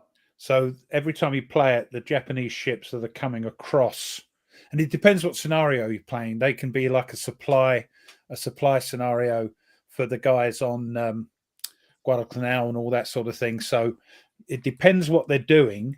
The standard rules pretty simple, and you can only play the scenario for that. So it's a great way to learn the system. But once you get into the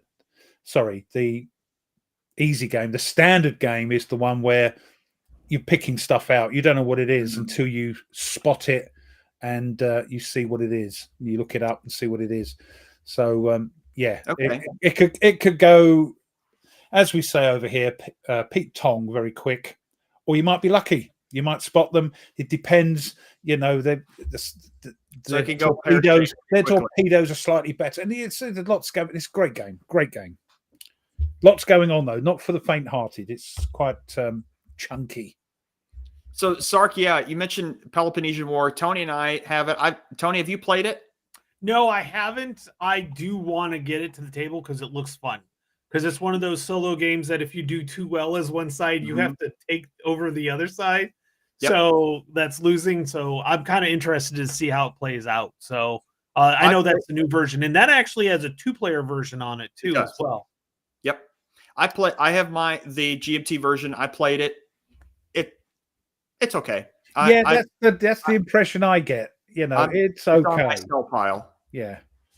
No, that wasn't still shrink wrapped. I actually bought that one. Somebody was offloading their copy. It's just that shiny of a box. Yeah, it's just that shiny of a box. It's got a DVG sort of look to it. Yeah. Actually, I've noticed a lot of the GMT games are looking like that now. Yes.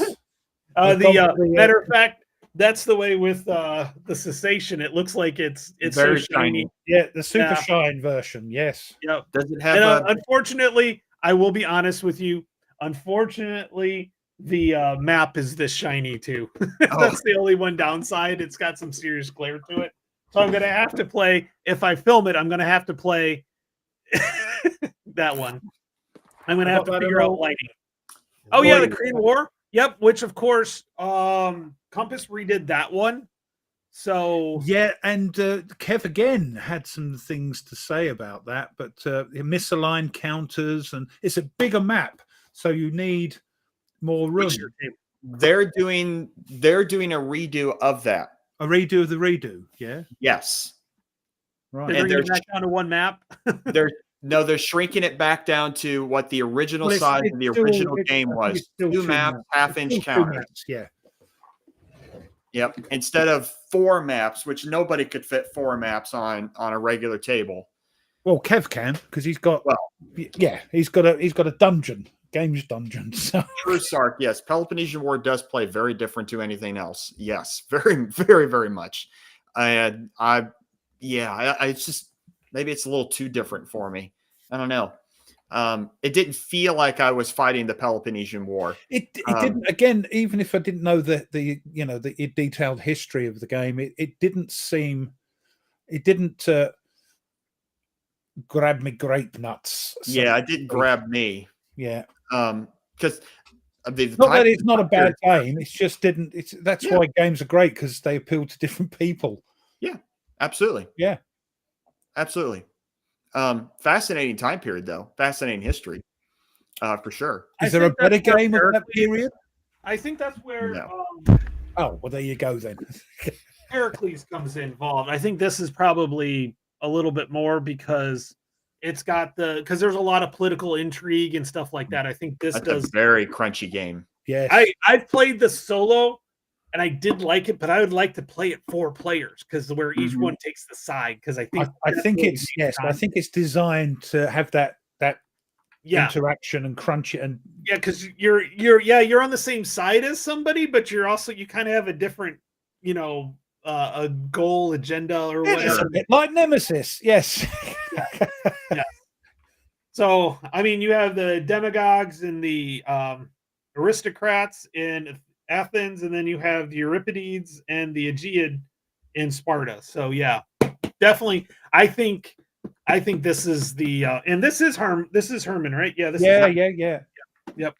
That's in the Great Statesman series with Churchill and Congress of Vienna. And again, I've not played those. They haven't quite done. I've played. We've played. What do we call? What's the one we played? We played the Versailles Treaty, and I quite enjoyed that. To be honest, I did too. I was trying to get us to play it again, but I never got around to it. Life happened. Because I know, Nate, you said yes. Ruff, you said yes. Blue Tweezers even said yes. And do you know what? I've got to contact Blue. I've not heard a while from him, so I hope everything's tickety-boo there. Yeah, I hope he's doing okay. Man. Knows a busy man, but, Oh, Stuart, thank you. Oh, nice. Hey, yep. I tell you what, you've got 20... You know what's coming up in 3 weeks? We've got Crimble coming up, Christmas. Mm-hmm. What are we expecting to get? And what are you hoping to get? Hoping to get because we're going to do another one nearer Christmas. I don't know when that period, but you would have put your orders in. You would have got your stuff by then. So now might be a good time to have a think. What are you thinking of, Nate? What do you want? What do I want? As a prezi, if Mum Dad said, or what do you want? Most of the time, let's put it this way. It's awkward, isn't it? Let's put it this way. Every year, my family asks me, because in our family, there is no pretense of guessing what someone wants. It's just even as kids, it was, we'd go to the store, I was a little kid, we go to Toys R Us. What do you want for Christmas? I want that. Right. Okay. Yeah. Yep. And we knew as kids, not to be extravagant or anything like that, because we were relatively we were pretty poor. But at least you get what you want. It's when they pick for you. It's a problem. Because my dad never got anything that he wanted when he grew up. So he wanted to make sure that his kids got what they wanted. And he did the same to you guys as well. He said. Yeah. So, so I remember I'll take that Lego set and back in the day, we'd have to, watch it go on layaway for a while. But yeah, so, or later on he would buy it right there in November, but then you couldn't play with it. No, until you get excited because you got something you want. Exactly. So, but every year I get asked, what do I want? And every year, I don't know. I'm here. I'll just answer Bum. It's great calling him Bum and short. Yeah, Bum. I explained earlier on in the thing, because of what's happening, getting near Christmas, things are starting. The tables are being needed, and the missus is doing a course, an apprenticeship in something or other. She does. I should pretend to be interested, but yes, it's something good, and she's doing lots of Zoom calls and conferences, so I can't be there rolling dice and chatting away and swearing when it doesn't go very well. But once that's over, I shall be back. Don't worry. It's just this time we're doing lots of live stuff, so we're doing quite. Yeah, hopefully we'll be able to do that a little bit more. The The only thing I was going to say is the 2 Saturdays before Christmas, I have tournaments that I have to be at for bowling. We have bowling tournaments on the 2 Saturdays. So we'll talk. Maybe we'll just do a different day. And we'll then sort something out because I'm pretty easy, as you know now. Yeah. So yeah, it's pretty easy. So you're saying you're most difficult. We're all difficult to buy for because of our niche sort of interests. Yep. Well, yeah, and I usually don't ask for that stuff unless like I said, with the GMT sales, I'd buy it and then hand it to my wife. And by the time I got it, I would forget that I actually ordered it. And I'm like, that's great. That's great, Tony. But you've bought it. Yeah, it makes sure it happens. Like half the time, Karen comes up to me, she's like, "Here, you got me this. Here, you got me this." So it kind of worked out that way. We have fun with that. Both me and Karen do. It's more fun. It's more fun about the kids and watching their eyes and watching them open up stuff. The problem with us, they've got this bloody secret Santa thing that the family do. And you get a certain amount of money, and one of the people in the family have to. You are the person you've got to buy. You know, you told who you got to buy. There's an app and everything. My daughter sorted that. It's crazy. Oh my God, are you serious? They have an app for that now? Huh? They have an app for the Secret Santa now? Yeah. So you click it, and they pick one randomly. You put all the names in. It's silly. It's a silly thing. Do you list what you want on that thing too? No. Well, it does. And only that person knows what you want. That's what I'm saying. You put in what you want, and they get that. Yep. Because it's getting near. I keep getting asked, "What do you want? What do you want? What do you want?" Oh, you can always just have another Final Girl episode to add to your collection. Well, I've got all of them. I just bought 3 of season 3. There you go. Anyway, I love the game. I love the game. You just bought 3 of them. Oh, you just went, like Christmas presents. But it's like Historic Wings here mentions he's got 3 copies of Halls of Hegra. I tell you what, you said you had 2 copies of Paratrooper Pocket thing. I really want that game. So if you're coming over next year, Thomas, because he said he might come over to merry old England to come to the convention PunchCon and even run some games, multiplayer games of his games. So we'll see. But if you've got that Paratrooper Pocket second copy you want to get rid of, let me know, because I really want that game. I've got the print and play version. That's fun. But yeah, yes, I am. I don't want clothes. I'm not a clothes person. Mrs. R buys me stuff, or if I'm going out, she says, "Oh, hold on a minute, not going out like that." Yeah, let me just. I'm at that age now where I did actually tell my family, here's some clothes you can buy me. I don't do. I'd rather. I've always wanted a nice dice tower you got, Tony. Yeah. I just want a nice dice tower, and I can't find one over here. This is the problem. There is. Speaking of dice towers, there is a dice tower that you can buy from VUCA. Let's see if I can share it. Is it proper wood thing, or is it this stick together? It's like a velvet thing that's very well. It's not velvet, but that would it just flop, wouldn't it? If it was velvet. Let me share it. Ready? It looks like it'd be nice and quiet. You see, I want a substantial woody thing, leather and soft felt lining. Yeah, how much is that? £30. Oh. But the problem with this one is you can't buy it from their US store. I don't care about that. But so maybe Ruff, how about you buy it and then ship it over to me? There's a guy in Italy, I think, that does them. He does like warfighter themed ones, or does this themed one. The ASL, I think he does an ASL one as well. Yeah, they're beautiful. Yeah. But of course, it's going to cost an arm and a leg. I understand it's a lot of time and effort for the man to make them. The hand makes them. So yeah, I don't want any. See, music. You used to say, "Oh, get me some CD," but now Spotify, you don't need that, do you? You don't need that. How about we get a dice tower that's like the Roman Colosseum, and you put both dice on either end, and they come out and they fight one another in the middle like gladiators. They go bang. Is so good. That is actually really cool. He's got a sort of awesome looking thing. His Phoenix Knights dice tower. It's about this big, and it's like this, and it's a weird thing, but yeah, I just want a nice woodeny one, that looks nice. But yeah, apart from that, I don't need. I might ask for the extra 2 Final Girl games to because there's 5 every series. Yeah, You could always ask for card sleeves. No, see, I've put money aside for them. Oh, and Mrs. R looks after that money. I said that's my sleeve money. So when I want to spend, it's all sorted. I don't know what to get. Of course, I didn't buy the one. It was gifted to me. And I'll have to say that was Stuka, not Stuka, Stu Vaseline Stu from Vaseline. Yes, from the ASL chap. Yes, yeah, he's the one that sent it to me, and it was out of Tennessee. So I think Meandering Mike, I think we got the same one. But yes, it's gorgeous. Yeah, that's the sort of thing I want. Yeah, and that was eBay or Etsy's also a really neat place to get a lot of that stuff. Like a lot of the 3D printed accessories, you can get those through Etsy if you don't want. I want a nice handmade. Yep. Cherry wood. Well, Etsy's does the work. You're just going to pay a fortune for it, just so you know. You know what? I'll just. No, it's May time. Wouldn't do any good. Yeah, but I'm not sure if I'm going to be bought a stupid Christmas jumper, but I'd wear it. We've all bought way too much stuff.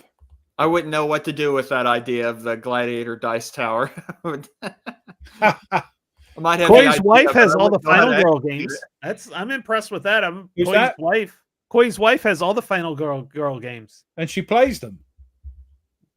That impressed me alone. Oh, that's he made a nice one out of Legos, but then his granddaughter wanted it back. Yeah, I am old enough. I'm just trying to pick up on the chat. Yeah, I can't. Over here, you can't get a nice dice tower. Really, the side. The design will pull up the one about airplane. You never know, nerdy. I don't care if I got 2. You never know, nerdy. I am very particular. I'll get there. Hold on. Oh, that's really good.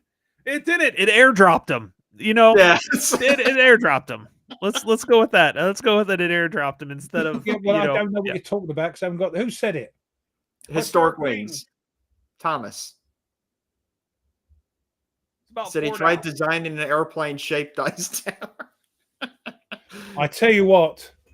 There was a company that asked me. They sent me a game, and I've sold it on since. But they did a dice tower with a P. What would you call it? The American Second World War plane. P-51. No, the fighter. P-38. Was it the P? What's its name? The one with the two.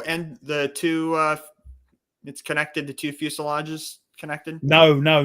The other one, the famous, the one that sort of took over from the Spitfire. P-51. Yeah, P-51 Mustang.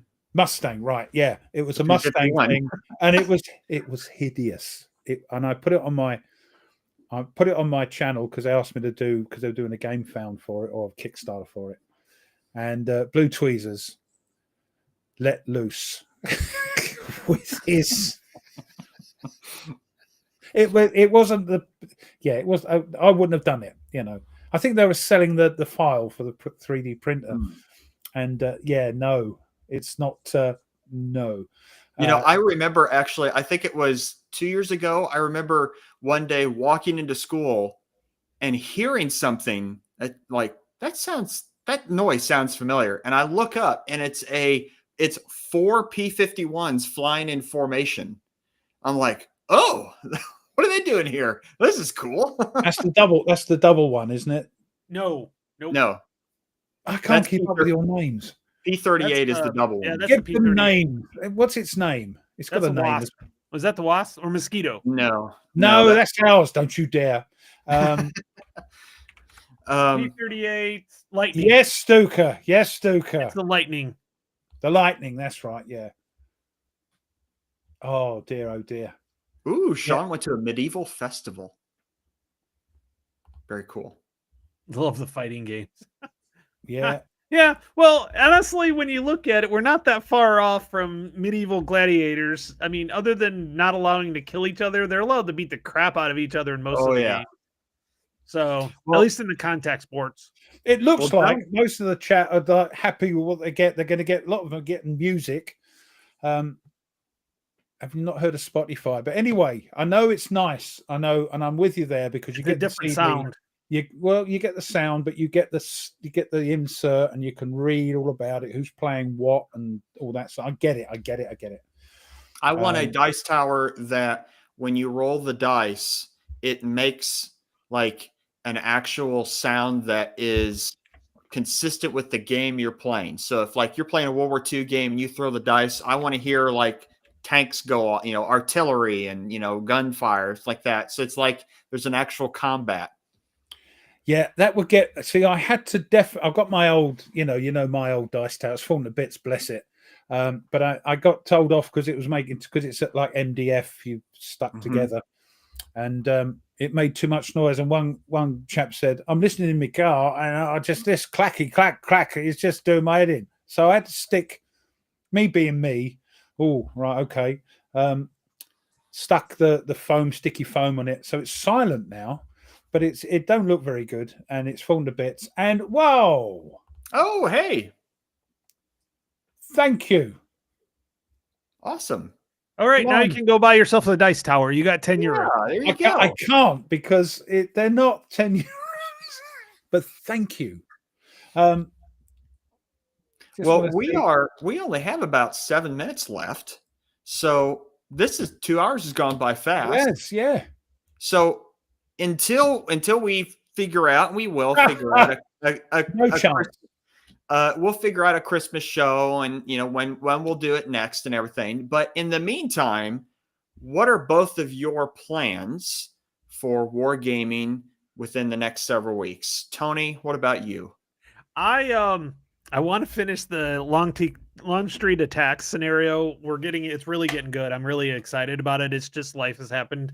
I thought I was going to get a lot done this week, being that I was home all week. Yeah, that didn't happen. I think I only got one turn out of the whole thing. Well, I did play Nemesis for 6 hours this week. There you so go. It wasn't I know that was great. And it was a about noises when I picked up the drone, it made a droney noise. Yeah, as he was moving. Yeah.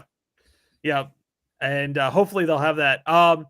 So I'm hoping to finish that, and I'm going to get into Secession 1861. I really want to play that a couple good times to put on because I let Bob know about it, and he's like, "Oh, cool. Let me know how it goes. If you have any questions, let me know." So and I know he does that for everybody. If you ask him a question, he'll get to you. But I really want to play it because it looks really interesting, really, really interesting. So cool. Yeah, that's all I'm going to say for right now because I have no idea what I've got going on for the next 3 weeks. I know one week's exam. Cheapskate. No. No. Ruff, what about you? What's on your plate next? Well, not sure when we're going to get back to play. Any idea, Tone? No, I know not this Friday because my family's in town, but probably the next Friday.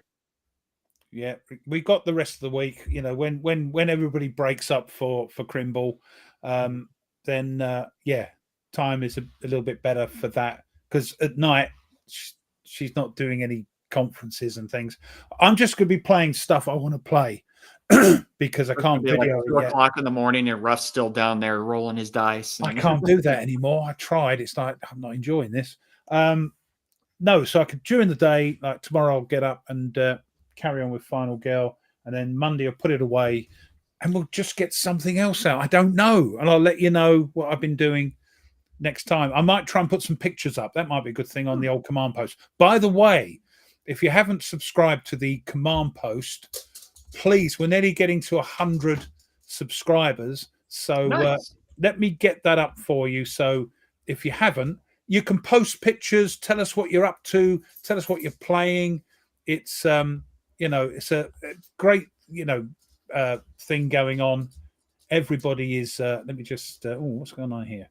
Let me just pop that on. I've put in the link in the to chat go there. along. it's a sort of, you apply it and then one of us will look at it and go, nah, no, we'll look at it and just to make sure we don't get any sort of bots and idiots joining. But it'd be great because we got some new people, names I've not seen before. Go along, join the community at the Command Post Facebook group. Even if you don't like Facebook, just use it for that, because you can post pictures, tell people what you're playing, ask questions, interact with what other people are putting on there. It's a great little community. So, Charlie Foxtrot just joined. Good boy. Awesome. For me, I don't know what I'm going to play next. Better late than never, Viper. I am still trying to decide what I want to play next. I don't know. I'm kind of in one of those spots where I'm sure both of you have had it, where you look at your collection and you're like, I want to play something, but I'm not sure. Everything looks interesting, and you pull one out and you're like, okay. And then you put that back and, this one looks interesting. And like everything looks interesting, but I can't seem to make a choice yet. So even if I don't play it through, if I get something out and put it out and have a play through and all that, and I may mess it up because I haven't got the rules, it's at least I'm playing the blooming thing and just doing stuff. So I think even though I'm not videoing, I'll be playing more games over the Christmas period than ever before, which would be good. And then when we're back into the new year, then get back videoing and making all those mistakes and videos. So that's on the internet forever. I know, and I keep telling my son and daughter that. Joined. Nice. We're up to 97 members. Oh, 3 more. Come on. 3 more. Well, we are we're going to wrap up the show here today. So we want to thank everyone for coming out. This has been an awesome show again. Thank you so much for joining us for another episode of the Command Post. And thank you to everyone who joined us in the chat and interacted with us. It was a great time. This is always fun. We would not be here if it wasn't for all of you joining and interacting with us. This is a great time. Doesn't happen with us, Sark. Join if you've already joined. And but this is a great time. We just love coming together as war gamers to just talk about and enjoy the hobby that we so love so much. So this is great. And we really appreciate each of you all. And we don't know when. We'll have a conflab of when the next show is. So we'll post when that is. Definitely. Hopefully before the new year, near Christmas. Oh yeah, definitely before the new year. It's just, do we want, if we can get one in before Christmas, I'd like to do that. Christmas, so I can wear a silly hat or something. That would be great. Yes. Yep. I will wear a Christmas jumper, as you guys call them over there. Yes, and quite correctly too. Oh, Meandering Mike. Yes, that is true. All roads lead to Rome. So. Well, they don't all really lead to Rome, because some of them have to go in the ocean first, and then they can lead to Rome. So once you get across the ocean, in my heart, they lead to Rome. No kidding on that one. I don't deny. I don't disbelieve that at all. So, alrighty, everybody. Well, we will talk to you all later, and this has been a great time. So we'll catch you later. Thank you so much, and we'll see you next time.